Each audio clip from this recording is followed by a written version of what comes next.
Այդպիսի աղմուկ է անում Հայաստանի ամենաուժեղ համակարգիչը, որը գտնվում է ԵՊՀ-ում նորաստեղծ տվյալների մշակման կենտրոնում։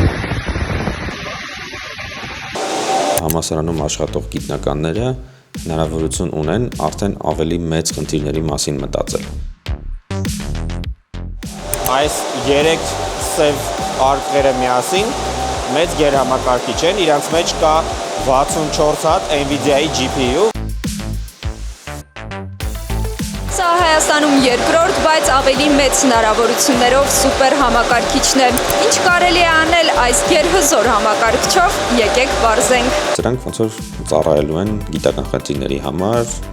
մագիստրոսական թեզերի համար, ասպիրանտների համար, հենց մեր թիմի ասպիրանտները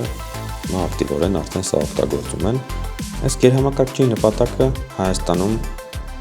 հարստական բանականության եւ այլ ծանր հաշվողական ռեսուրս պահանջող գործունեության համար մասնագետների քանակը մեծացնելն է, այնպեսզի մենք ունենանք ուժեղ գիտնականներ, կստեղծվեն ընկերություններ, որոնք այդ գիտնականների գիտելիքի հիման վրա եւ փորձի հիման վրա կստեղծեն պրոդուկտներ, դա շատ գրավիչ կդառնա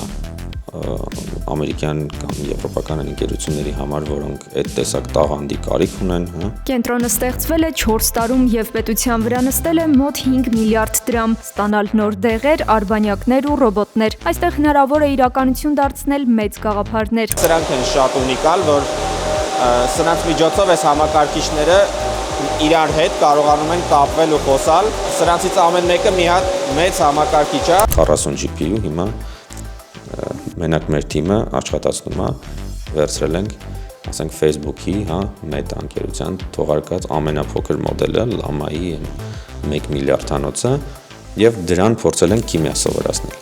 որովհետեւ ավելի մեծը ուղղակի մեր համակարգիչներում չէր տեղավորվում ու քանի որ այս համակարգիչը արդեն կա, մենք այդ 1 միլիարդի փոխարեն կարող ենք 8 միլիարդանոց մոդելներ վերցնել։ Այս սենյակում մեր UPS-ներն են, որոնք հոսանքի տատանումների կամ հոսանքի հետ կապված խնդիրների դեպքում պիտի ապահով վիճակում պահեն թե համակարգիչը ու թե նաև հովացման համակարգը։ Տվյալների մշակման կենտրոնը ԵՊՀ-ում 300 կիլովատի է պատրաստված, այսինքն այս համակարգիչից դեռ երևի մի հատ էլ կարելի է կողքը դնել, այսինքն